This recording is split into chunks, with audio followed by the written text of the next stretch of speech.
ফাইন্নাজা মিনহু ফামা বাদাহু আইসারু মিন, যেই ব্যক্তি কবর নামক এই প্রথম ঠিকানা থেকে মুক্তি পেয়ে যাবে, ফামা বাদাহু আইসারু মিন, তার পরবর্তীগুলো পরকালের যতগুলো ঘাটি আছে সমস্ত ঘাটিগুলো তার জন্য সহজ হয়ে যাবে।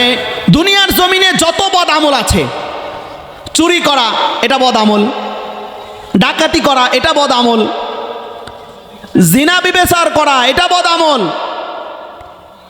অন্যের হক নষ্ট করা এটা বদ আমল, সবগুলোই খারাপ কাজ। আমরা আজকে একটা খারাপ কাজ নিয়ে আলোচনা করব, সেই খারাপ কাজটার নাম হলো গান বাদ্য শ্রবণ করা। গান শুনলে ওই দিলে কি আর কোরআন ঢুকে? গান শুনলে তো তার দিলটা কি যায়, মরে যায়। গান শুনলে আর কোরআনের কথা ভালো লাগে না, তখন গানটাই কি লাগে, ভালো লাগে। এই গান শুনলে, গানের আয়োজন করলে মানুষ পথভ্রষ্ট হয়ে যায়, এই ব্যাপারে তার কোনো কি নেই, এলেমই নেই। অথবা ওয়াত্তাখিদাহা হুজুয়া, গানের আয়োজন কেন করে? ইসলামকে অপমান করার জন্য। গানের আয়োজন কেন করে? ইসলামকে, মুসলমানকে ঠাট্টা করার জন্য।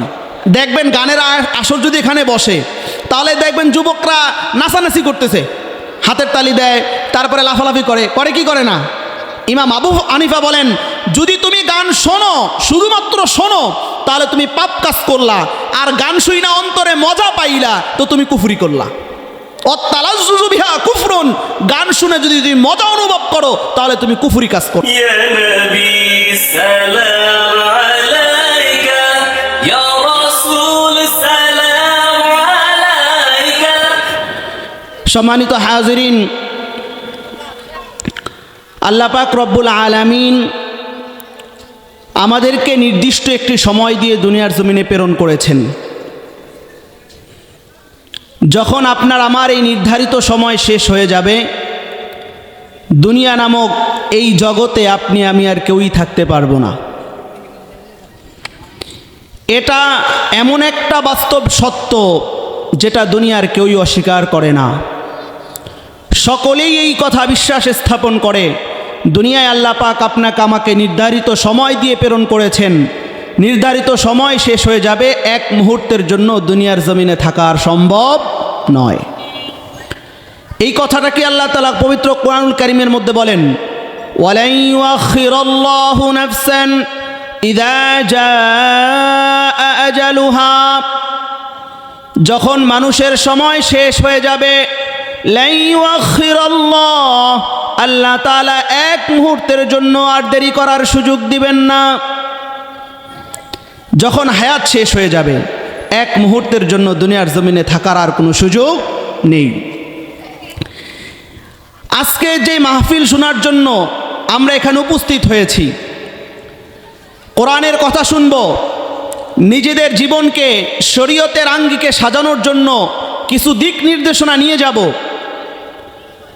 আমি আমার হায়াতের মধ্যে এই সময়টুকু আর পাবো না। আজকে 2026 সালের 10ই জানুয়ারি এখানে উপস্থিত হয়েছি। আরেকটা জানুয়ারি আসবে, কিন্তু সেটা 2026-এর নয়, সেটা 2027 হয়ে যাবে। তাহলে এই যে একটা দিন আসলো, এই দিনটাকে আমি আর পাবো? এই কারণে আব্দুল্লাহ ইবনে মুবারক রহমতুল্লাহি আলাইহি বলেন, প্রতিটি দিন যখন সকাল হয় তখন দিন পুরা দুনিয়াবাসীকে একটা আওয়াজ দেয়, ও জগৎবাসী শোনো, আমি কিয়ামতের পূর্বে মুহূর্তে একটাই দিন, কিয়ামতের আগে আমি আর আসবো না। প্রতিদিন যখন সকাল হয়, দিন দুনিয়াবাসীকে ডাক দিয়ে বলে যায়, দুনিয়াবাসী শোনো, আমি কিয়ামতের পূর্বে একবারই দুনিয়াতে এসেছি, কিয়ামত পর্যন্ত আর দুনিয়াতে আসব না। কারণ আজকে 10 তারিখ, আবার একটা 10 তারিখ পাবো, কিন্তু সেটা 2026-এর 10 জানুয়ারির আর 10 তারিখ থাকবে না। এই কারণে প্রতিদিন আওয়াজ দিয়ে যায়, আমি একটাই দিন আর পাবা না। সুতরাং আমার এই সময়টাকে তোমরা অবহেলার মধ্যে নষ্ট করিও না, আল্লাহ তাআলার নাফরমানির কাজের মধ্যে লিপ্ত থেকো না। আমি যেহেতু কিয়ামতের পূর্বে একবারই আসি, আমার প্রতিটা দিনকে তুমি সম্মান করো, আল্লাহ তাআলার চাহিদা অনুযায়ী নিজের জীবন যাপন করো। তাহলে একদিন অতিবাহিত হচ্ছে মানে আমার হায়াত থেকে একটা দিন কমে যাচ্ছে। আমি ভাবতেছি যে আমার বয়স বাড়ছে, আমি আগে অল্প বয়সের ছিলাম, এখন যুবক হয়েছি, বৃদ্ধ হব, 50-60 বছর আমার হায়াত হবে। কিন্তু আল্লাহ তাআলা যদি আমার হায়াতটা সংক্ষিপ্ত লিখে রাখেন, সামনে যাওয়ার কোনো সুযোগ নেই। একদিন যাচ্ছে তো আমার হায়াত থেকে একটা দিন চলে যাচ্ছে। এই কারণে এক আল্লাহর ওলি বলেন, আমি একদিন বাজারে গিয়েছি, বাজারে গিয়ে দেখি অনেক বিক্রেতারা বিভিন্ন ধরনের মাল বিক্রি করছে। এর মধ্য থেকে একজন বিক্রেতা পেয়েছি যিনি বরফ বিক্রি করতেছেন। তো বরফ বিক্রেতা পুরা বাজারের মধ্যে চিৎকার দিয়ে ডাক দিয়ে বলতেছে, ও বাজারের ক্রেতারা, তোমরা আমার বরফটাকে দ্রুত কিনে নিয়ে যাও, কারণ সময় যত বাড়তে থাকবে আমার বরফটা গলে গলে শেষ হয়ে যাবে। আমি যেই পণ্য নিয়ে বাজারে এসেছিলাম সেই পণ্যটা আর বিক্রি করতে পারবো না। এই আল্লাহর ওলি বলেন, আমি এই বরফ বিক্রেতা থেকে একটা শিক্ষা নিয়েছি। সেই শিক্ষাটা হলো, দুনিয়ার জায়গায় আপন অবস্থানে বাকি থাকবে, কিন্তু আল্লাহ তাআলা আমাকে নির্দিষ্ট সময় দিয়ে পাঠিয়েছেন, এটা এই বরফের ন্যায়। বরফ যেমন গলে গলে শেষ হয়ে যাচ্ছে, আমার হায়াতের নির্ধারিত সময়টাও গলে গলে শেষ হয়ে যাচ্ছে। বরফ যেমন গলে এক সময় নিঃশেষ হয়ে যাবে, কিছুই থাকবে না, আমার হায়াতটাও আল্লাহ তাআলা যেই পরিমাণ দিয়েছেন, এটা গলতে গলতে দিন, ঘন্টা, মিনিট, সেকেন্ড পার হতে হতে এই হায়াতটাও শেষ হয়ে যাবে। আমি একদিন কবর পানে চলে যাব। এ আল্লাহর ওলি বলতেছেন যে আমি এই বরফ বিক্রেতা থেকে জীবন শিক্ষা নিয়েছি যে আমার এই হায়াতটাও শেষ হয়ে যাবে, সুতরাং আমার এই হায়াতটাকে আল্লাহ তাআলা অসন্তুষ্ট হয় এমন কাজের মধ্যে অতিবাহিত করা যাবে না।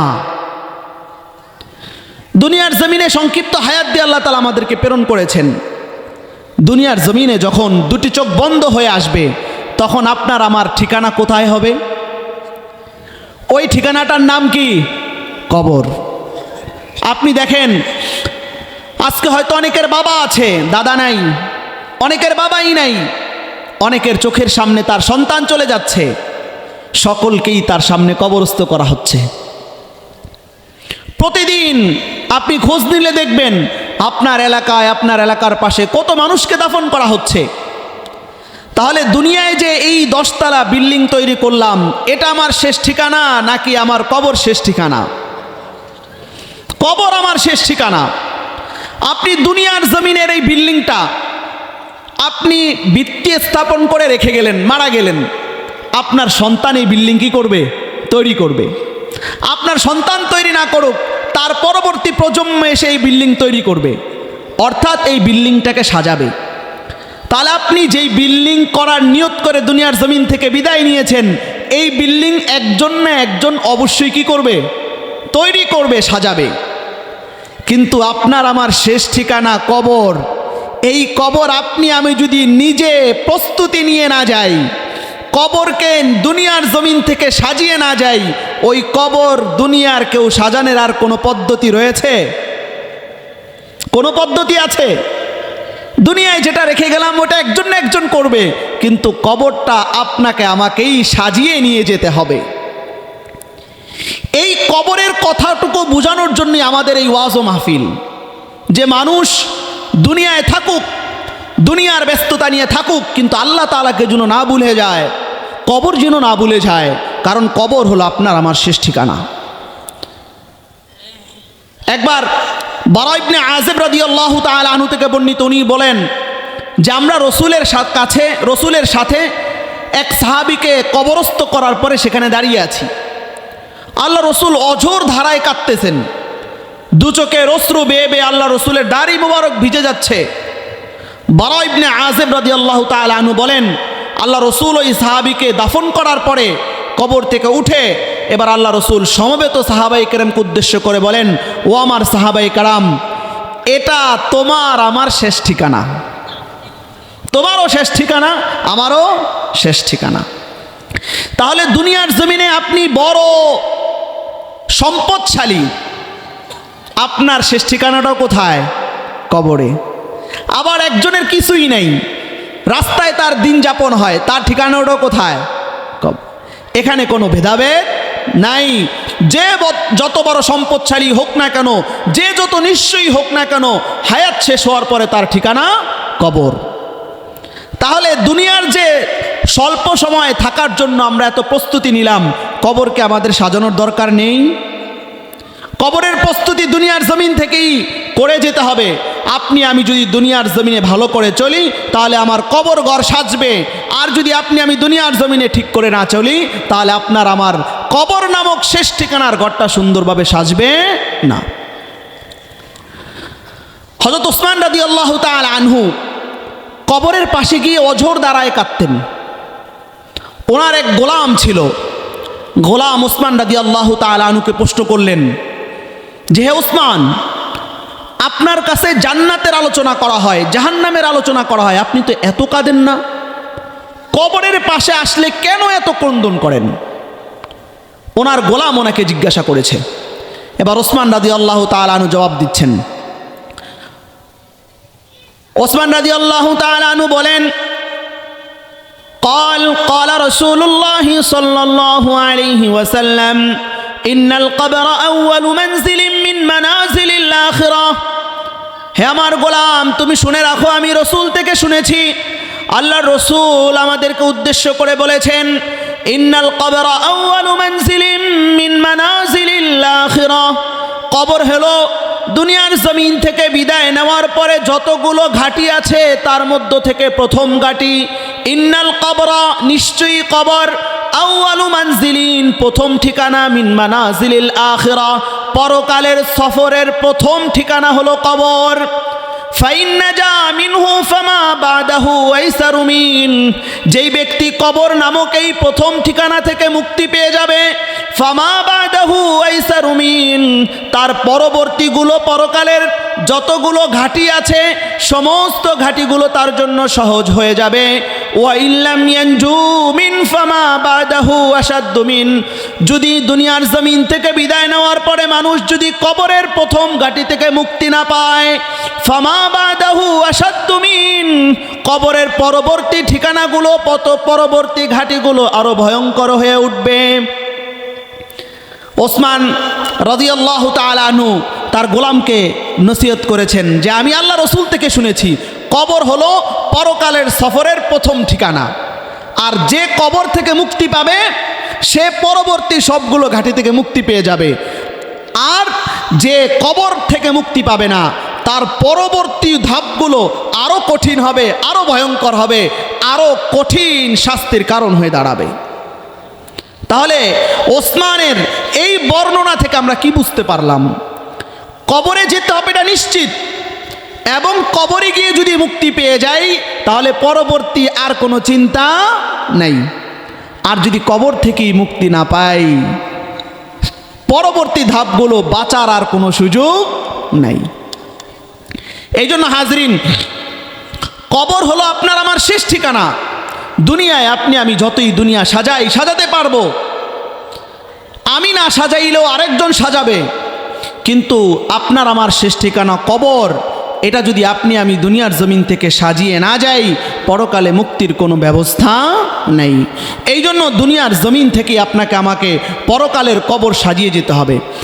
আল্লাহ রসুল সাল্লাল্লাহু আলাইহি সাল্লাম বলেন, আনাস রাদিয়াল্লাহু তাআলা আনহু থেকে বর্ণিত, ইয়াতবাউল মাইয়িতা সালাসাতুন, দুনিয়ার জমিন থেকে মানুষ যখন বিদায় নেয়, দুনিয়ার জমিন থেকে মানুষ বিদায় নেওয়ার পরে যখন মানুষটাকে কবরস্থ করা হয়, দাফন করা হয়, তখন এই ব্যক্তির সাথে তিনটি বস্তু যায়।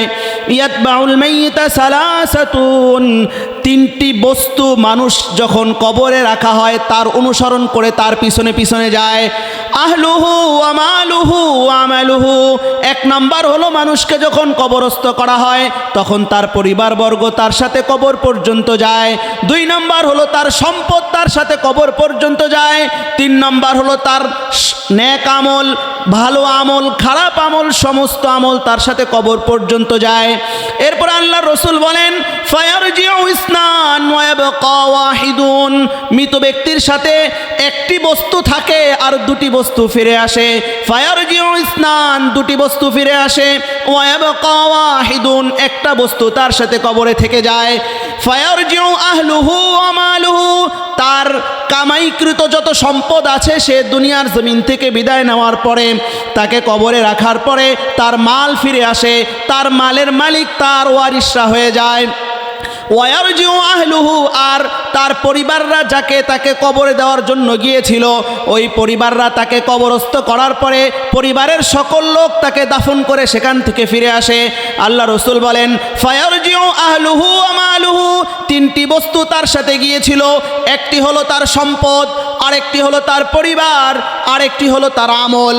পরিবার এবং সম্পদ দুনিয়ার জমিনে ফিরে এসেছে, ওয়ায়াবকা ওয়াহিদুন ওয়া হুয়া আমালুহু, একটা বস্তু তার সাথে কবরে থেকে যায়, এটা হলো তার আমল।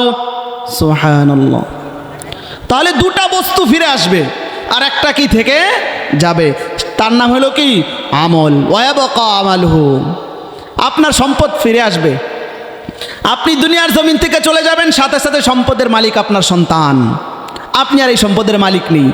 এই সম্পদ করে কত হানাহানি, কত মারামারি, কিন্তু দু চোখ বুঝে আসলে এই সম্পদের মালিক আপনি নাই, শেষ। আপনার যত শক্তি ছিল শেষ।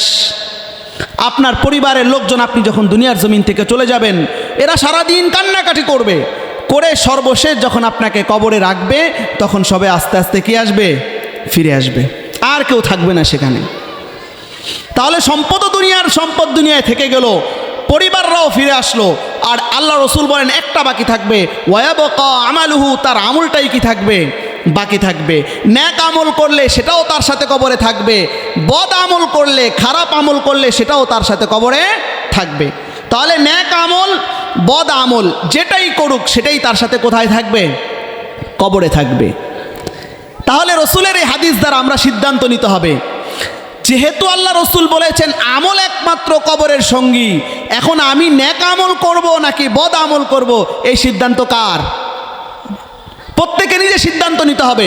যেহেতু কবর আমার শেষ ঠিকানা, আর কবরের মধ্যে নিয়ে যাওয়া যায় শুধু একটা বস্তু, তা হলো আমল, আর কোনো বস্তু নেওয়ার কোনো সুযোগ নেই। আপনার অনেক সম্পদ, এই পর্যন্ত কি শোনা গেছে যে কোনো সম্পদশালীকে তার সম্পদ সহকারে কবরে দেওয়া হয়েছে? বরং উল্টা শোনা যায় যে কবরে রাখার সময় তার গায়ে কোনো স্বর্ণ থাকলে এগুলো সব খুলে ফেলে রাখা হয়, কিচ্ছু নিয়ে যেতে দেওয়া হয় না। তাহলে যেমন আমরা দুনিয়ার জমিনে খালি এসেছি, আবার খালি দুনিয়ার জমিন থেকে বিদায় নিতে হয়। কবরে আপনার আমার জন্য শান্তির জন্য একমাত্র থাকবে, সেটার নাম হলো আমল। এই আমল যদি আপনার আমার ভালো হয় তাহলেই তো আল্লাহ তাআলা, ওই যে রসুল আগের হাদিসে বললেন, কবর থেকে মুক্তি পাইলেই তুমি মুক্তি পেয়ে গেছো, আর কবর থেকে যদি মুক্তি না পাও পরবর্তী ঘাটিগুলো আরও ভয়ঙ্কর হয়ে উঠবে। তাহলে এই নেক আমল নিয়ে যাব নাকি বদ আমল নিয়ে যাব, এটা সিদ্ধান্ত আপনার আমার। আমি কি এখনও আমার পরিশুদ্ধ আমল করতে পেরেছি কিনা, এটা সিদ্ধান্ত আপনার আমার। যদি আমি নেক আমল নিয়ে যাই তো মুক্তি পেয়ে গেলাম, নেক আমল নিয়ে যদি না যেতে পারি তাহলে কবর যত ভয়ঙ্কর, পরবর্তী ধাপগুলো আরো ভয়ঙ্কর হবে। কবর কেমন ভয়ঙ্কর, আল্লাহ রসুল কবর সম্পর্কে অসংখ্য অগণিত হাদিস বলেছেন। আমি একটা কথা শুনাই। আল্লাহ রসুল বলেন, যখন কবরের মধ্যে একটা নাফরমানকে রাখা হয় তখন আল্লাহ তাআলার পক্ষ থেকে 99টা ভয়ঙ্কর সাপ তাকে দংশন করতে থাকে। নাউজুবিল্লাহ। এটার প্রমাণ, কবরে যে সাপ দংশন করে দুনিয়ায় এর হাজারো প্রমাণ আছে। আপনি খোঁজ নিলে দেখবেন অনেক বদকার খারাপ কাজ করেছে, তাকে দাফন করতে গিয়ে দেখে কবরের মধ্যে সাপ। এরকম শুনেন নাই কখনো আপনারা? আমাদের এই দেশে এরকম উদাহরণ অনেক আছে। কবর দিতে গিয়েছে সাপ, এই জায়গায় বাদ দিয়ে আরেক জায়গায় কবর খুঁড়ছে, সেখানেও সাপ, আরেক জায়গায় কবর খুঁড়ছে, সেখানেও সাপ। পরে উলামায়ে কেরাম ফতোয়া দিয়ে জানিয়ে দিলেন, একে তোমরা যেখানেই রাখো সেখানেই সাপ বের হবে, সুতরাং এই অবস্থায় তাকে কবরে রাখতে হবে। আবার অনেকের কবরে শোনা যায় তার কবর থেকে সুন্দর সুঘ্রাণ আসে। শুনেছেন না আপনারা? অনেক কবর থেকে সুঘ্রাণ আসে। আমরা মেখল মাদ্রাসায় গিয়েছিলাম আরও অনেক আগে। ওই মেখল মাদ্রাসার একটা কবর আছে, মুফতি ফয়জুল্লাহ রহমতুল্লাহ আলাইয়ের বছরের কিছু সময় সেখান থেকে সুঘ্রাণ বের হতে থাকে। সুবহানাল্লাহ। তাহলে কবর যে জান্নাতের ঠিকানা এটার উদাহরণ আল্লাহ তাআলা দিয়েছেন, আবার কবর যে জাহান্নামের গর্ত এটার উদাহরণ আল্লাহ তাআলা দিয়েছেন। এবার আপনি খোঁজ করে দেখুন, যাদের কবরে দুনিয়ার জমিনে শাস্তি দেখা গিয়েছে, সাপ পাওয়া গিয়েছে, আগুন পাওয়া গিয়েছে, কোনো একজনের কবর এর মধ্যে নেক আমলওয়ালার আছে কিনা দেখেন। আপনি খোঁজ দিয়ে জানতে পারবেন যাদের কবরে সাপ পাওয়া গিয়েছে, যাদের কবরে আগুন পাওয়া গিয়েছে, এরা সকলেই দুনিয়ার জমিনে বদ আমলকারী ছিল, খারাপ কাজের সাথে জড়িত ছিল। আর যাদের কবরের মধ্যে সুঘ্রাণ আসে, ফুল ফোটে, আপনি ওই সমস্ত কবরে গিয়ে খোঁজ নিয়ে দেখুন, তাদের কোনো কবরবাসী বদ আমলকারী ছিল না, সকলেই দিনদার আল্লাহওয়ালা মুত্তাকি ছিল। তাহলে আল্লাহ তাআলা দুনিয়ার জমিনে আপনাকে আমাকে উদাহরণ দিয়ে দিয়েছেন যে কবর তোমার প্রথম ঠিকানা, এটাকে জান্নাত বানাইলেই তোমার পরকাল জান্নাত, এটাকে জাহান্নাম বানাইলেই পরকাল জাহান্নাম। এখন তুমি কবর কি দিয়া সাজাইবা সিদ্ধান্ত তোমার। আল্লাহ রসুল হাদিসের মধ্যে জানিয়ে দিয়েছেন, কবরকে সাজানোর একটাই পথ আছে, সেটা হলো আমল। কবরে তোমার সাথে থাকবে শুধুমাত্র আমল। যেহেতু কবরে আমল থাকবে, তাহলে আমাদেরকে দুনিয়ার জমিনে আমল নিয়ে যাওয়া ছাড়া আর কোনো উপায় আছে? নেক আমল নিয়ে যাওয়া ছাড়া কোনো উপায় আছে? কবরে যদি মুক্তি পেতে হয়, তাহলে বদ আমল আজকে থেকেই কি করতে হবে? ছাড়তে হবে। কারণ কখন জানি মালাকুল মউত এসে আপনাকে আমাকে নিয়ে যায়। এই জন্য হাজরিন, কবরের প্রস্তুতি দুনিয়ার জমিন থেকে করতে হবে। এবং আল্লাহ রসুল যেহেতু বলেছেন একমাত্র আমলই তোমার কবরের সঙ্গী, আর এই আমল দ্বারা উদ্দেশ্য হলো যদি নেক আমল হয় তাহলে তোমার এই কবরটা জান্নাতের টুকরা হবে, আর যদি বদ আমল হয় তাহলে কবরটা তোমার জাহান্নামের টুকরা হবে। তাহলে নেক আমলে কবর জান্নাত, আর বদ আমলে কবর জাহান্নাম। কি কি বদ আমল করি, কি কি খারাপ কাজ করি, এর বিস্তারিত আলোচনা অনেক। আজকে আমরা স্বল্প সময়ের মধ্যে একটা বিষয় নিয়ে আলোচনা করব। আমাদের প্রধান অতিথি আলহামদুলিল্লাহ উপস্থিত আছেন, উনি আসবেন কিছুক্ষণের মধ্যেই। একটা বদ আমল সম্পর্কে আজকে আমরা আলোচনা করব। আমার যুবক ভাইরা তোমরা ভালো করে শুনবা। দুনিয়ার জমিনে যত বদ আমল আছে, চুরি করা এটা বদ আমল, ডাকাতি করা এটা বদ আমল, জিনা বিবেচার করা এটা বদ আমল, অন্যের হক নষ্ট করা এটা বদ আমল, সবগুলোই খারাপ কাজ। আমরা আজকে একটা খারাপ কাজ নিয়ে আলোচনা করব। সেই খারাপ কাজটার নাম হলো গান বাদ্য শ্রবণ করা, গান শোনা। আল্লাহ তাআলা যতগুলো কাজ নিষেধ করেছেন, সেই নিষেধ কাজগুলোর মধ্য থেকে অন্যতম একটা নিষেধ কাজ হলো গান শোনা। আমি আপনাদের সম্মুখে সূরা লোকমানের একখানা আয়াত তেলাওয়াত করেছি। উক্ত আয়াতের মধ্যে আল্লাহ তাআলা যারা গান শুনে তাদের ব্যাপারে কি বলেছেন একটু শুনুন। আল্লাহ পাক পবিত্র কোরআনুল কারীমের মধ্যে বলেন, ওয়ামিনান নাসি মান ইয়াশতারি লাহওয়াল হাদিসি লিয়ুদিল্লা আন সাবিলিল্লাহি বিগাইরি ইলমিন ওয়া ইয়াত্তাখিযাহা হুজুয়া উলাইকা লাহুম আযাবুম মুহিন। দুনিয়ার মধ্যে যারা মান ইয়াশতারি লাহওয়াল হাদিস, খারাপ কথা, গান বাদ্য, অসার অবান্তর কথা ক্রয় করে, লিয়ুদিল্লা আন সাবিলিল্লাহ, মানুষদেরকে পথভ্রষ্ট করার জন্য, বিগাইরি ইলমি ওয়া ইয়াত্তাখিযাহা হুজুয়া, তারা গান শোনে, গান সংগ্রহ করে। কেন করে? বিগাইরি ইলম, তাদের এই সম্পর্কে কোনো ইলম নেই। ওয়া ইয়াত্তাখিযাহা হুজুয়া, এবং তারা গান শোনে, গানকে তারা আগলিয়ে রাখে দিনকে ঠাট্টা বিদ্রুপ করার জন্য। উলাইকা লাহুম আযাবুম মুহিন, যারা গানের সাথে সম্পর্ক রাখে, গান ক্রয় করে, গান শোনে, গানের আয়োজন করে, উলাইকা লাহুম আযাবুম মুহিন। আল্লাহ পাক বলেন, উলাইকা লাহুম, তাদের জন্য আযাবুম মুহিন, অপমানকর শাস্তির ব্যবস্থা রেখে দিয়েছি। সূরা লোকমানের 6 নম্বর আয়াত। এই আয়াতের একটা শানে নুজুল আছে, একটা প্রেক্ষাপট আছে, এটা বললে আরো সহজে বুঝবেন। আল্লাহ রসুল সাল্লাল্লাহু আলাইহি সাল্লাম যখন মক্কার মধ্যে ইসলামের দাওয়াত শুরু করলেন, মক্কার মধ্যে ইসলামের দাওয়াত শুরু করার পরে নজর ইবনে হারেস নামক একজন কাফের ছিল। নজর ইবনে হারেস দেখলো যে আল্লাহ রসুল যখন কোরআন তেলাওয়াত করেন এটা এত মধুর লাগে, কাফেরেরা কোরআন শোনার জন্য রাতের গভীরে মসজিদের পাশে দাঁড়িয়ে থাকে।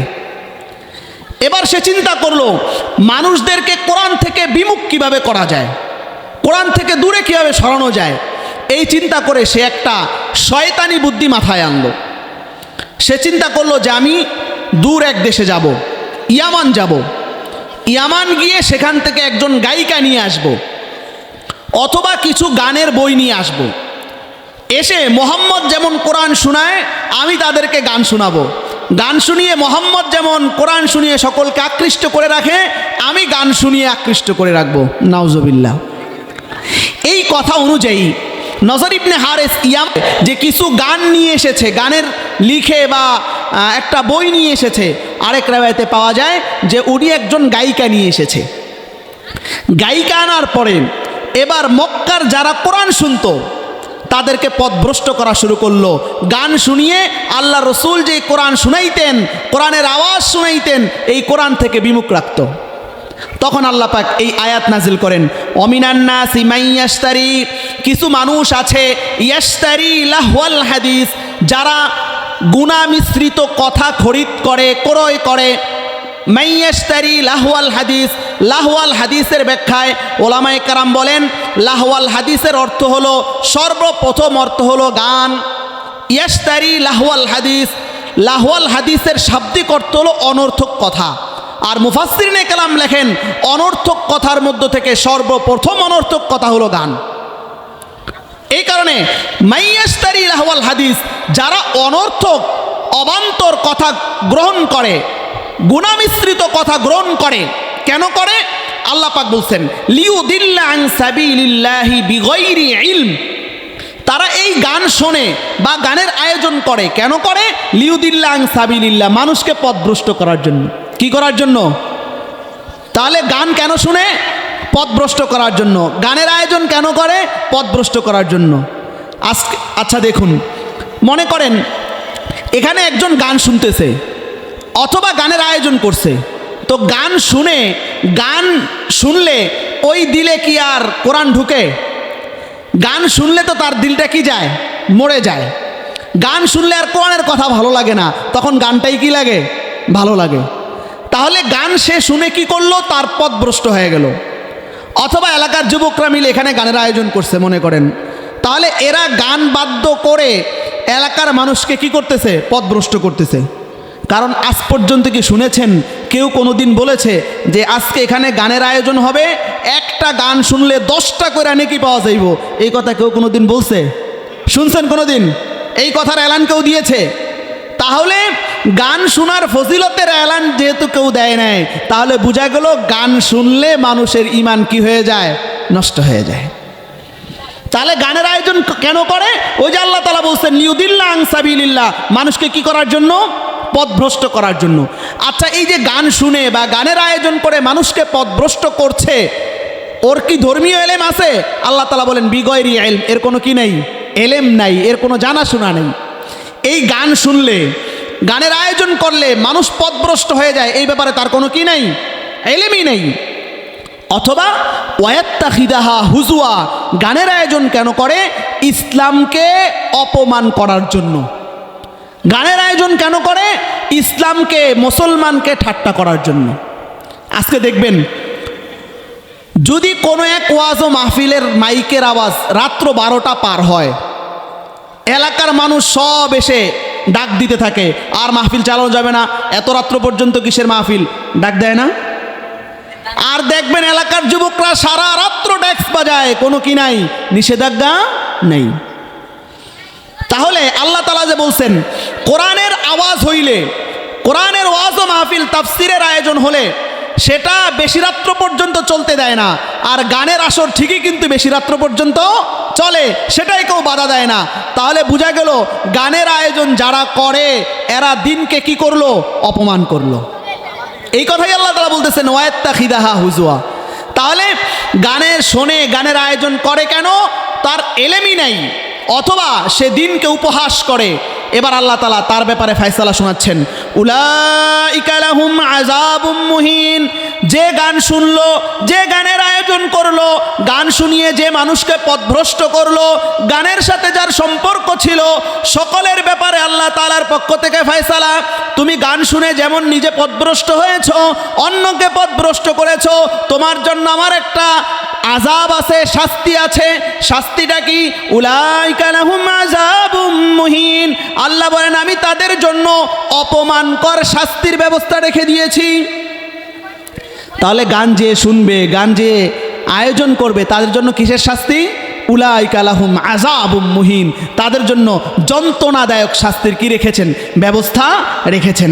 এবার আসুন, এই যে আল্লাহ তাআলা বললেন যে গান শুনে তার জন্য যন্ত্রণাদায়ক শাস্তির ব্যবস্থা আল্লাহ তাআলা করেছেন, রেখেছেন। এবার এই গান শোনার অর্থ কি?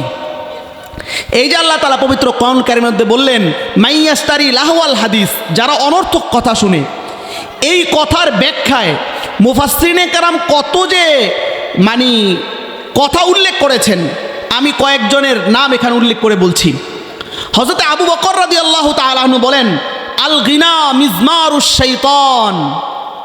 গান হলো শয়তানের বাদ্য। কে বলছেন? আবু বকর। আবু বকরকে চিনেন? ইসলামের প্রথম খলিফার নাম কি? সাইয়্যিদুনা আবু বকর রাদিয়াল্লাহু তাআলা আনহু। এই উম্মতের নবীর পরে সর্বশ্রেষ্ঠ মহামানব যিনি, তার নাম হলো হযরত আবু বকর রাদিয়াল্লাহু তাআলা আনহু। এই আবু বকর বলেন আল গিনা মিজমারুশ শাইতান। গান হলো কার বাদ্য? শয়তানের বাদ্য। হযরত উসমান রাদিয়াল্লাহু তাআলা আনহু বলেন লা ইয়াজতামিউল কুরআনু ওয়াল গিনা ফি কলবিন। কোরআন এবং গান এক দিলে জমা হইতে পারে না। যেই দিলে কোরআন আছে ওই দিলে গান থাকতে পারে না, যেই দিলে গান আছে ওই দিলে কোরআন থাকতে পারে না। কারণ কোরআন এটা আল্লাহর সন্তুষ্টি, আর গান এটা আল্লাহর অসন্তুষ্টি। যে আল্লাহর সন্তুষ্টিকে নিল সে যে আল্লাহ তাআলার সন্তুষ্টিকে নিল সে অসন্তুষ্টি নিতে পারবে না, আর যে অসন্তুষ্টি নিয়েছে সে সন্তুষ্টি নিতে পারবে না। এখন ওসমান বলেন লা ইয়াজতামিউল কুরআন ওয়াল গিনা ফি কলবিন ওয়াহিদিন। এক হৃদয়ে কোরআন আর গান কি হইতে পারে না? জমা হইতে পারে না। ইমাম মালিক রহমতুল্লাহি আলাইহি বলেন মা ইয়াফআলুহু ইল্লাল ফুসাক। গান কারা করে জানেন? গান শোনে করে কারা? কয় যারা ফাসিক গুনাহগার তারাই একমাত্র গানের আয়োজন করে। ইমাম আহমদ রহমতুল্লাহ আলাইহি বলেন আল গিনা ইউমবিতুন নিফাক। গান অন্তরে মুনাফিকি সৃষ্টি করে। গান অন্তরে কি করে? মুনাফিকি সৃষ্টি করে। কারণ গান শুনতে শুনতে দিলটা কি যায়? মরে যায়। যখন মরে যায় তখন তার ইসলাম ভালো লাগে না, তখন তার নাজায়েজ নাফরমানি কাজটাই কি লাগে? ভালো লাগে। এই কারণে ইমাম আহমদ রহমতুল্লাহ আলাইহি বলেন আল গিনা ইউমবিতুন নিফাক ফিল কলব। অন্তরের মধ্যে গান নিফাকি তৈরি করে দেয়। এরপরে ইমাম শাফি রহমতুল্লাহ আলাইহি বলেন আল গিনা দিয়াসাতুন। গিনা এটা হলো গান, গান বাদ্য বাজনা ইত্যাদি, এগুলো হলো দায়ুস ব্যক্তির কাজ। যেই ব্যক্তির জন্য আল্লাহ তাআলা নিশ্চিত জাহান্নাম রেখেছেন তার কাজ। ইমাম আবু হানিফা রহমতুল্লাহি আলাইহি বলেন আমরা যেই মাযহাবকে অনুসরণ করে নামাজ পড়ি, শরীয়তের আমল করি, এই মাযহাবের ইমামের নাম হলো ইমাম আবু হানিফা রহমতুল্লাহি আলাইহি। ইমাম আবু হানিফা গান সম্পর্কে বলেন সিমাউল আগানি ফিসকুন ওয়াত তালাজ্জুজু বিহা কুফরুন। গান শোনা এটা গুনাহ। সিমাউল আগানি ফিসকুন, গান শোনা গুনাহ, পাপ। ওয়াত তালাজ্জুজু বিহা কুফরুন, আর গান শুনে কেউ যদি মজা পায় তাহলে সে কুফরি করলো। আপনি দেখবেন গান শুনলে ভাল লাগে, ভাল লাগা টেবিলে হাত পিঠায়, এমনি এমনি মাথা নাড়ায়, নাড়ায় না? গান শুনে করে কি না? দেখবেন গানের আসর যদি এখানে বসে তাহলে দেখবেন যুবকরা নাচানাচি করতেছে, হাতের তালি দেয়, তারপরে লাফালাফি করে, করে কি করে না? ইমাম আবু হানিফা বলেন যদি তুমি গান শোনো, শুধুমাত্র শোনো, তাহলে তুমি পাপ কাজ করলা, আর গান শুই না অন্তরে মজা পাইলা তো তুমি কুফরি করলা। অত্তালাজ্জুজু বিহা কুফরুন, গান শুনে যদি তুমি মজা অনুভব করো তাহলে তুমি কুফরি কাজ করলা। এবার সিদ্ধান্ত আপনার যে গান শুনে গুনাহের কাজ করবেন কিনা, আর গান শুনে মজা পাইলে আপনি কুফরি কাজ করবেন কিনা, এটা সিদ্ধান্ত আপনার। আফসোস বর্তমান সময়ের এমন যুবক খুব কমই পাওয়া যায় যারা গান শুনে না। আপনি রাস্তাঘাট হাঁটলে দেখবেন গান নিয়ে আলোচনা, গানের আসর। এরপরে এমন কোনো বিবাহের আয়োজন নেই যেখানে কি নেই, গান নেই। আজীব কথা, আপনি আপনার সন্তানকে বিবাহ দিচ্ছেন, কিন্তু আল্লাহ তাআলা যেই কাজের মধ্যে অসন্তুষ্ট সেই কাজটা করে দিচ্ছেন। তাহলে আপনি আপনার মেয়ের ভালো কামনা করছেন, আপনার ছেলের ভালো কামনা করছেন, কিন্তু আপনি যেই পদ্ধতিটা বেছে নিয়েছেন এই পদ্ধতিটা তো গুনাহের পদ্ধতি, আল্লাহ তাআলা তো এখানে সন্তুষ্ট হবেন না। তাহলে ইমাম আবু হানিফার এই কথাকে আমরা সর্বদা স্মরণ রাখবো, গান শোনা পাপ আর গান শুনে মজা নেওয়া কুফরি। তাহলে এই যে মুফাসসিরিনে কেরাম, সাহাবায়ে কেরাম, ইমামগণ গান সম্পর্কে এই মতগুলো দিয়েছেন, এরপরও কি আপনার মনে হয় যে আপনি গান শুনলে আল্লাহ তাআলার কাছ থেকে মাপ পাইবেন? এরকম কিছু মনে হয়? তাদের জন্য আল্লাহ তাআলা ঘোষণা দিয়ে রাখছেন যে গান তোমার দিলকে নষ্ট করে দেয়, গানের কারণে তোমার দিল মরে যায়, গানের কারণে তুমি কুফরির মধ্যে চলে যাও। তুমি যদি এই গানের সাথে লিপ্ত থাকো, উলাইকা লাহুম আযাবুম মুহিন, তোমার জন্য আল্লাহ তাআলা যন্ত্রণা, অপমানকর শাস্তির ব্যবস্থা রেখেছেন। এরপর আল্লাহ তাআলা বলেন, ওয়াইদা তুতলা আলাইহি আয়াতুনা, যারা গান শোনে, যারা গানের আয়োজন করে, তাদের কাছে যখন কোরআনের কথা বলা হয়, ওয়াইদা তুতলা আলাইহি আয়াতুনা, যখন তাদের কাছে কোরআনের আয়াতগুলো পাঠ করে শোনানো হয়, তেলাওয়াত করা হয়, দ্বীনের কথা বলা হয়, ধর্মীয় কথা বলা হয়, ওয়াল্লা মুস্তাকবিরান, তারা মুখ ফিরিয়ে চলে যায়। ওয়াল্লা মুস্তাকবিরান কাল্লাম ইয়াসমাহা, যেন তারা শোনেই নাই।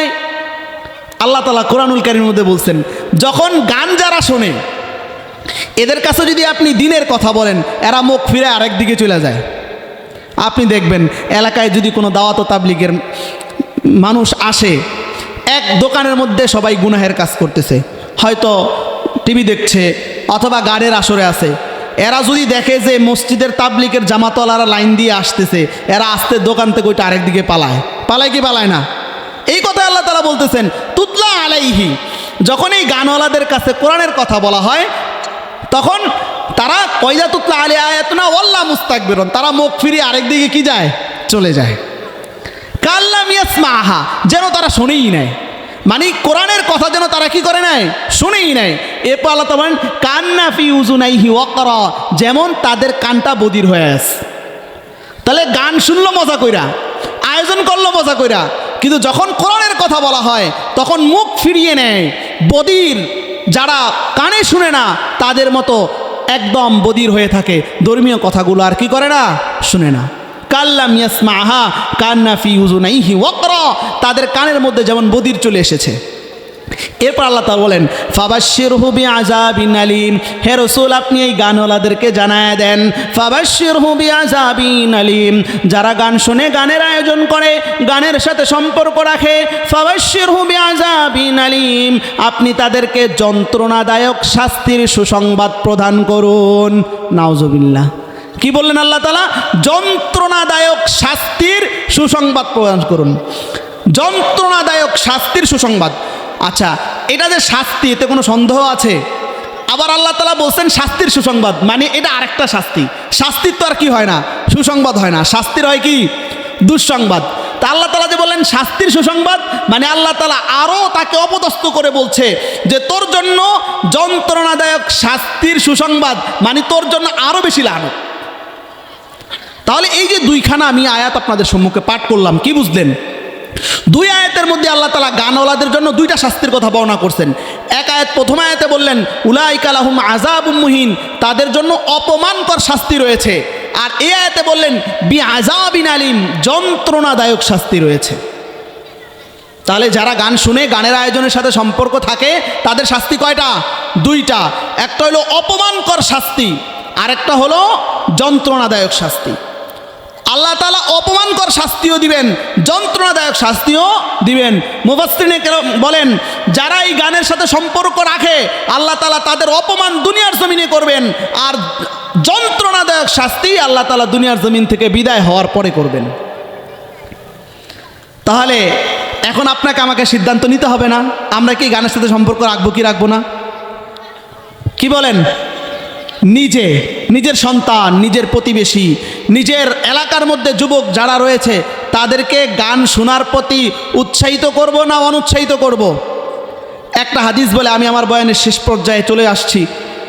আল্লাহ রাসূল সাল্লাল্লাহু আলাইহি ওয়াসাল্লাম হাদিসের মধ্যে বলেন, লা ইয়াকুনান্না ফি হাযিহিল উম্মতি খাসফুন ওয়া কাযফুন ওয়া মাসখুন। আমার এই উম্মতের মধ্যে তিনটা শাস্তি আসবে, তিনটা শাস্তি আমার এই উম্মতের জমিনের মধ্যে আসবে। আল্লাহ রসুল ভবিষ্যৎবাণী হিসাবে তিনটি শাস্তির কথা উল্লেখ করে বলেন, লা ইয়াকুনান্না ফি হাযিহিল উম্মতি খাসফুন ওয়া কাযফুন ওয়া মাসখুন। আমার এই উম্মতের মধ্যে দুনিয়ার জমিনে কিয়ামতের পূর্ব মুহূর্তে তিনটা শাস্তি আসবে। খসফুন, এক নম্বর হলো ভূমিধস, ভূমি ধসে যাবে, ভূমিকম্প হবে, ভূমিধসে ভূমিকম্প হয়ে মানুষের উপর শাস্তি চলে আসবে। এরপর আল্লাহ রসুল বলেন কসফুন, আকাশ থেকে পাথর নিক্ষেপ করে মানুষকে শাস্তি দেওয়া হবে। ওয়ামাসখুন, তিন নম্বর শাস্তি হলো আল্লাহ তাআলা চেহারা বিকৃত কইরা দিবেন। আল্লাহ রসুল এই হাদিসের মধ্যে তিনটা শাস্তির কথা বলেছেন। এক নম্বর ভূমিকম্প, ভূমিধস। আচ্ছা, ভূমিকম্প আগের থেকে কমছে না বাড়ছে? সময় সময় ভূমিকম্প শোনা যায়। গতকালকেও ভোররাত্রে ভোলায় ভূমিকম্প হয়েছে, বেশি একটা নাড়া দেয় না, অল্প নাড়া দিছে। কিছুদিন আগে বাংলাদেশে যে ভূমিকম্প হয়ে গেল, সেই ভূমিকম্পে কয়েকজন মানুষও মারা গিয়েছে, বিভিন্ন বিল্ডিং ভেঙে গিয়েছে, নিউজে শুনেছেন না আপনারা? তাহলে ভূমিকম্প বাড়লো না কমলো? তাহলে আল্লাহ রসুল যে বলেছেন কিয়ামতের পূর্ব মুহূর্তে ভূমিকম্প বাড়বে, বাড়তেছে কি বাড়তেছে না? এরপর আল্লাহ রসুল বলেন দ্বিতীয় নম্বর শাস্তি হলো আকাশ থেকে আল্লাহ তাআলা পাথর নিক্ষেপ করবেন। এটা এখনো স্পষ্ট হয় নাই, কিন্তু হবে। আমরা শুনেছি যে বিভিন্ন স্থানে আগুনের গোলা আসমান থেকে পড়ে। তো এই কসফুনের ব্যাখ্যা হলো আগুনের গোলাও পড়তে পারে, আবার পাথরও পড়তে পারে। পাথরেরটা যদিও শোনা যায় না, কিন্তু আল্লাহ তাআলা কিয়ামতের পূর্ব মুহূর্তে মানুষের আমল খারাপ হলে সেই শাস্তিও দেখাবেন। তিন নম্বর শাস্তি হলো মাসখুন, চেহারা বিকৃত হয়ে যাবে। চেহারা বিকৃত এরকম অনেক সংবাদ নিউজে পাওয়া যায়, অমুকের চেহারা পাল্টায় গেছে, বিকৃত হয়ে গেছে। এবং আগের যুগ তথা রসুলের জামানার আগে বনি ইসরাইলের গোত্রের সময় উম্মত যখন আল্লাহ পাকের কথা না মানত, তখন তাদের চেহারাকে বিকৃত করে শুয়োরের চেহারা বানিয়ে দিত। তো এই হাদিসের ব্যাখ্যায় মুহাদ্দিসিন একরাম বলেন কিয়ামতের পূর্ব মুহূর্তে মানুষ যখন পাপাচারে লিপ্ত হয়ে যাবে, আল্লাহ তাআলা তাদের চেহারাগুলো বিকৃত করে পশুর চেহারা ন্যায় করে দিবেন। নাউজুবিল্লাহ। তাহলে তিনটা শাস্তির কথা আল্লাহ রসুল এই হাদিসের মধ্যে ভবিষ্যৎবাণী হিসেবে উল্লেখ করেছেন। একটা হলো ভূমিধস হবে, ভূমিকম্প হবে। দুই নম্বর হলো পাথর আসমান থেকে নিক্ষেপ করে শাস্তি দেওয়া হবে। তিন নম্বর হলো চেহারা বিকৃত হয়ে যাবে। এই তিনটা শাস্তি কেন হবে? এবার আল্লাহ রসুল বলেন ইদা শারিবুল খুমুর। এই শাস্তিগুলো হওয়ার তিনটা কারণ। এই তিন শাস্তি আল্লাহ তাআলা তিনটা অপরাধের কারণে দিবেন। এক নম্বর অপরাধ হলো ইদা শারিবুল খুমুর, যখন দুনিয়াবাসীরা মদ পানে অভ্যস্ত হবে। ইদা শারিবুল খুমুর, যখন মানুষরা মদ পান করবে। শাস্তি তিনটা, কারণও তিনটা। এক নম্বর কারণ হইল যখন মানুষ মদ পান করবে। আচ্ছা বলেন, আপনাদের এলাকায় কিছু মানুষ এমন আছে না নাই যারা মদ পান করে না? আছে আপনাদের এলাকায়? আপনি খোঁজ নিলে দেখবেন এমন কোনো এলাকা নাই যে এলাকায় মদ হয় না। গতকালকে আমাকে একজন বলছেন যে শোনেন হুজুর, এই যে আমাদের স্কুল কলেজের বিভিন্ন ধরনের বড় বড় যুবকরা বিভিন্ন ধরনের ট্যুরে বের হয় শীতকালে, কয় এমন কোনো ট্যুর নাই যেই ট্যুরে মদ নাই। একজন যুবক আমাকে বলতেছে যে হুজুর শোনেন, এমন কোনো যুবকদের ট্যুর নাই, সফর নাই, বনভোজন নাই যেই বনভোজনে কি নাই? মদ নাই। তাহলে মদ, আল্লাহ রসুল যে বলছেন মানুষ যখন মদ পান শুরু করবে তখন শাস্তি আসবে। মদ পান আমাদের দেশে আছে না নাই? সরকার লাইসেন্স দিয়ে দিয়েছে মদের। তাহলে এই পাপ আমাদের সমাজে আছে। এরপর আল্লাহ রসুল বলেন ওয়াত্তাখাযুল কায়ানাত ওয়া যারাফু বিল মাআসিফ, যখন দুনিয়ার মানুষ নায়িকাদেরকে দিয়ে গান বাজনা করাবে। ওয়াত্তাখাযুল কায়ানাত ওয়া যারাফু বিল মাআসিফ, এবং গান বাদ্যর সাথে সম্পর্ক রাখবে। দুই নম্বর কারণ হলো নায়িকাদের নাচ দেখবে, নায়িকাদের নাচের সাথে সম্পর্ক রাখবে। তিন নম্বর কাজ হলো যখন তারা বাদ্যযন্ত্রের সাথে সম্পর্ক রাখবে। এই তিনটা পাপ যখন মানুষ করবে, এক নম্বর পাপ হলো তার মদ পান, দুই নম্বর পাপ হলো নায়িকাদের নাচ। নায়িকাদের নাচ আছে না নেই? এই যে আমাদের যুবকরা সারা রাত্র মোবাইল দেখে, এই মোবাইলে সবাই মনে হয় রাত্রে ওয়াজ দেখে নাকি? রাত্রে এই যে রুম আটকা সারাদিন সারা রাত্র, রাতের 12টা 1টা 2টা ফজর পর্যন্ত যে মোবাইলটা নেই, এখানে সবাই ওয়াজ দেখে। কোন বক্তা কি বলছে এটা দেখে, কি দেখে? এই উলঙ্গ বেহায়াপনা, অশ্লীলতা, নাজায়েজ কাজ, এগুলোই দেখে। আপনি খোঁজ দিয়ে দেখুন আপনার ঘরের সন্তান এই কাজ করছে, তাহলে আপনি সন্তানের কি জিম্মাদারি পালন করলেন? একটু কি ভয় হয় না? আপনার ঘরের অপরাধের কারণে দুনিয়ার জমিনে শাস্তি চলে আসছে। আপনার সন্তান নাচ দেখছে, সেই জন্য আল্লাহ তাআলা কি পাঠাচ্ছেন? শাস্তি পাঠাচ্ছেন। এখন থেকে সতর্ক হতে হবে। আমি নিজেও বিরত থাকবো, আমার সন্তানকেও কি রাখবো? বিরত রাখবো। এই কারণে আল্লাহ রাসূল বলেন ওয়াত্তাখাযুল কায়ানাত, যখন নায়িকাদেরকে নিয়ে গান বাজনা করাবে, ওয়াজারাবু বিল মাআজিফ, বাদ্য শুনবে। আচ্ছা, এমন কোন গান আছে যে গানে বাদ্য নেই? সব গানের মধ্যে তো কি আছে? বাদ্য। এমন বাদ্য আমাদের এই ওয়াজের যেই আপনার আছে ডেস্ক, এটার তো জমিন কাঁপে না। আর গানের বাদ্য যখন দেয় মাটি সহকারে কি থাকে? কাঁপতে থাকে। তা আছে না নাই? তাহলে আল্লাহ রসুল যে বলেছেন 3টা শাস্তি, 3 কারণে, 3টা কারণ আমাদের মধ্যে আছে না নাই? 3টা শাস্তি। ভূমিধস হবে, ভূমিকম্প হবে, হচ্ছে। আসমান থেকে পাথর হচ্ছে না, হবে। মানুষের চেহারা বিকৃত হচ্ছে। কারণ 3টা। মদের সাথে সম্পর্ক, মদ নিজে খায়, নিজে বেচে, নিজের আওতাধীনের মধ্যে আছে। অথবা নায়িকাদের নাচ গান ইত্যাদির সাথে তার কি আছে? সম্পর্ক আছে। এবং বাদ্যযন্ত্রের সাথে সম্পর্ক আছে। এই 3 বিষয়ের সাথে যার সম্পর্ক থাকবে তার জন্য আল্লাহ তাআলা এই শাস্তি কি করবেন? পাঠাবেন। তাহলে দুনিয়ার জমিনের শাস্তি কাদের কারণে আসে? আপনার আমার অপরাধের কারণে। আমাদের অপরাধের কারণে আমাদের উপর কি চলে আসে? শাস্তি চলে আসে। এই জন্য হাজরিন, এই যে গান, আমার আলোচনার আজকের মূল বিষয়বস্তু হলো আল্লাহ তাআলা গান যারা শোনে, গান যারা আয়োজন করে তাদের জন্য 2টা শাস্তি রেখেছেন। একটা অপমানকর শাস্তি, আর একটা হলো যন্ত্রণাদায়ক শাস্তি। এবং আল্লাহ রসুল হাদিসের মধ্যে বলেছেন, যারা গানের সাথে সম্পর্ক রাখে, গান বাদ্য শোনে, নায়িকাদের নাচ দেখে, তাদের জন্য কিয়ামতের পূর্ব মুহূর্তে 3টা শাস্তি আসবে, 3টা আযাব আসবে। 1 নম্বর আযাব হলো ভূমিধস হবে, 2 নম্বর আযাব হলো আসমান থেকে পাথর নিক্ষেপ করে শাস্তি দেওয়া হবে, 3 নম্বর শাস্তি হলো আল্লাহ পাক বান্দার চেহারাগুলোকে বিকৃত করে দিবেন। তাহলে আমরা এই পাপ থেকে মুক্ত থাকবো তো ইনশাআল্লাহ? আমি নিজে সতর্ক থাকবো, আমার সন্তানকে সতর্ক রাখবো, এবং আমার আশেপাশে যাদেরকে বারণ করা যায় সকলকেই এই গান থেকে কি রাখবো? মুক্ত রাখবো। নিয়ত করা যায় না ইনশাআল্লাহ? আমরা সকলেই পাক্কা এরাদা রাখি যে আমি নিজে সতর্ক হয়ে আমার ঘরকে সতর্ক করব। আপনি যদি আপনার ঘরকে সতর্ক না করেন, আপনার সন্তানকে সতর্ক না করেন, আপনার মেয়েকে যদি আপনি না বারণ করে রাখেন, আপনার ছেলেকে যদি আপনি না বারণ করে রাখেন, তাহলে আপনার কারণেই শাস্তি দুনিয়ার জমিনে চলে আসবে। আপনার ঘরের মধ্যে বেরহমতি হবে, আপনার ঘরের মধ্য থেকে বরকত নষ্ট হয়ে যাবে। আমরা বরকত নষ্ট করতে চাই নাকি বরকত রাখতে চাই? বরকত রাখার জন্য একটা কাজ আমাদের করতে হবে, সেই কাজ হলো কোরআনের সাথে আমাদের কি রাখতে হবে? সম্পর্ক রাখতে হবে। কোরআন তেলাওয়াত করতে হবে, কোরআনের ওয়াজ শুনতে হবে, এবং কোরআনের সাথে আমার জীবনযাপন কোরআন অনুযায়ী হতে হবে। তাহলে ইনশাআল্লাহ আশা করা যায় ঘর থেকে বেবরকতি দূর হয়ে যাবে, এবং আল্লাহ পাক ঘরের মধ্যে বরকত নাজিল করবেন। এই ঘরের মধ্যে বরকত নাজিল করার জন্য 1 নাম্বার কাজ হলো ঘরের মধ্যে কি তেলাওয়াত শুরু করতে হবে? কোরআন তেলাওয়াত। নিজে না পারি, তেলাওয়াত আস্তে আস্তে করা শুরু করি। আমার সন্তানকে শিখাই, সন্তানকে বলি যে বাবা দৈনিক কমপক্ষে ফজরের পরে হলো 2-3 পৃষ্ঠা পড়ো। তাহলে নিজে কোরআন তেলাওয়াতের সাথে ব্যস্ত থাকবো। আরেকটা কাজ করতে হবে, ফিক্রে মৌত। শুরুতে বলেছিলাম যে কবর আপনার আমার প্রথম ঠিকানা। এই মৌতের ফিকির আপনাকে আমাকে রাখতে হবে। মৌতের ফিকির যখন আপনি করবেন, তখন আপনি আর এই সমস্ত নাজায়েজ কাজ করতে পারবেন না।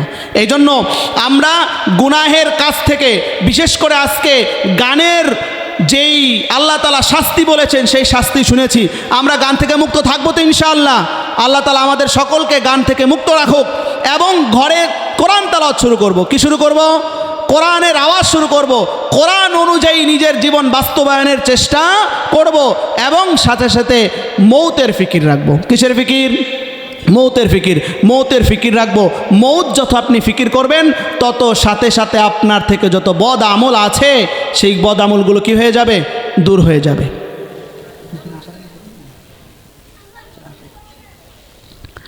মৌতের ফিকির যখন রাখবো তখন আপনার আমার যত বদ আমল আছে এই আমলগুলো এমনিতেই কি যাবে? ছুটে যাবে। ছোট্ট একটা ঘটনা অল্প কয়েক মিনিটের মধ্যে শেষ করে বলছি। এক বাচ্চা এক আল্লাহর ওলির কাছে গেছে যে হুজুর আপনি তো সবসময় বয়ান করেন কিন্তু আমার দিলের মধ্যে ওয়াজ ও নসিহত যাই করেন কিন্তু মৌতের ফিকির তৈরি হয় না। কয় মৌতের ফিকির তৈরি হওয়ার জন্য আমি কি করতে পারি? এবার ওই আল্লাহর ওলি তাকে বলছেন যে আপনি মৌতের জিকির করবেন। এবার সে একটা তসবি বানায় মৌত জিকির করতেছে, মৌত মৌত মৌত। এক মাস পরে আবার ওই আল্লাহর ওলির কাছে গেছে, গিয়া বলছে যে আপনি বলছেন মৌতের জিকির করতে, আমি তো মৌতের জিকির করি কিন্তু আমার দিল কোনো কি হয় না, পরিবর্তন হয় না। বাচ্চা বললেন আপনি তাহলে একটা কাজ করেন, আপনার বাচ্চাই আমাকে দিয়ে দেন, আপনি একদিন আমার প্রজা থাকেন। কয় ঠিক আছে, আপনি ভালো মানুষ, আপনাকে আমি দিয়ে দিলাম। এবার ওই আল্লাহর ওলি একদিনের বাচ্চা হয়ে সর্বপ্রথম অর্ডার দিলেন আগের বাচ্চাকে ফাঁসির কাস্টে ঝুলানো হোক। আগামীকাল সকাল 10টায় তার কি হবে? ফাঁসি হবে। এবার বাচ্চা আজকে থেকে খাবার দাবার কি করে দিছে? বন্ধ করে দিছে। কালকে আমার ফাঁসির আদেশ হয়ে গেছে। এখন কালকে যখন 10টা বাজছে বাচ্চাকে নিয়ে যাচ্ছে ফাঁসির কাস্টে, যখন ফাঁসিতে ঝুলাবে ঠিক তার পূর্ব মুহূর্তে এবার আল্লাহর ওলি বলে থামো, বাচ্চাকে নিয়ে আসো। এবার বাচ্চাকে নিয়ে এসে তার চেরে তাকে বসিয়ে দিয়েছে। আবার আল্লাহর ওলি তার আপন অবস্থায় ফিরে গেছে। ফিরা গিয়ে এবার আল্লাহর ওলি বাচ্চাকে বলতেছে আমি যে আপনাকে মৌতের কথা স্মরণ করতে বলেছি এর কথা এটা নয় আপনি মৌত জিকির করবেন। এটার অর্থ হলো আমি যেমন আপনাকে ফাঁসির কাস্টের আদেশ দিয়েছি আর আপনি যেমন ভয় পেয়েছেন, মৌতের ভয় এমন আপনার দিলে থাকা লাগবে, তখন আপনি সমস্ত পাপ কাজ থেকে কি করতে পারবেন? বাঁচতে পারবেন। এই জন্য মৌতের ফিকির করা লাগবে কি লাগবে না? তাহলে আমরা এই পাপাচার থেকে মুক্ত থাকার জন্য দুই কাজ। 1 নম্বর তেলাওয়াত, কোরআনুল কারীমের তেলাওয়াত নিজে করব, নিজের সন্তানদেরকে করাবো, ঘরের মধ্যে কোরআনের আওয়াজ চালু করব। আজকে আফসোস আমাদের ঘরের মধ্যে কোরআনের কোনো আওয়াজ নেই। একটা সময় আমরা ছোটোবেলায় দেখেছি বাচ্চারা সকালবেলা ঘরে কোরআন তেলাওয়াত করতো, কিন্তু এখন সেই আওয়াজই পাওয়া যায় না। ছোটোবেলায় দেখছি সকল ঘরের পাশেই তেলাওয়াতে কোরআনের আওয়াজ কানে আসতো, কিন্তু এখন আর আসে না। এখন ঘরের বাবা মাও ঘুমায়, সন্তানও ঘুমায়। তাহলে আপনার ঘরে বরকত কীভাবে নাজিল হবে বলেন? এই জন্য ওই পাপ থেকে মুক্ত থাকতে হলে আমাদেরকে কোরআনের সাথে কি রাখতে হবে? সম্পর্ক রাখতে হবে। এর প্রথম ধাপ হলো তেলাওয়াতে কোরআন। নিজে না পারি নিজে শিখার চেষ্টা করি, নিজের সন্তানকে কোরআনের আলেম বানাই, কোরআনের হাফেজ বানাই, তাহলে ইনশাল্লাহ আপনার ঘরের মধ্যে বরকত এমনিতেই আসবে। আরেকটি কাজ বললাম মৌতের ফিকির। আমরা বেশি বেশি মৌতের ফিকির করার কি করব? চেষ্টা করব। আমার যত বেশি মৌতের ফিকির আসবে, যত বেশি আমি মৃত্যুকে ভয় পাবো, তত বেশি আমার কাছ থেকে পাপ কি হয়ে যাবে? দূর হয়ে যাবে। আমাকে আর আমার খারাপ কাজের দিকে আর কোনো মন যাবেই না। কিন্তু আপনি সব করেন কিন্তু মৌতের ফিকির নেই, মরার কোনো ভয় নেই, তাহলে আপনি সব পাপ করতে পারবেন না। আর মৌতের ফিকির ভয় যখন আপনার চলে আসবে, কোনো আর পাপ কাজ করার কোনো সুযোগ নেই। এই জন্য হাজরিন আসুন আমরা নিজেরা গুণামুক্ত থাকি, নিজের পরিবারকে গুণামুক্ত রাখি এবং নিজে কোরআন তেলাওয়াত করার চেষ্টা করি, ঘরকে কোরআনওয়ালা ঘর বানাই এবং মৌতের ফিকির রাখি। আল্লাহ তাআলা কথাগুলো বুঝে আমাদেরকে আমল করার মতো তৌফিক দান করুন। আমিন। ওয়া আখিরু দাওয়ানা আলহামদুলিল্লাহি রাব্বিল আলামিন।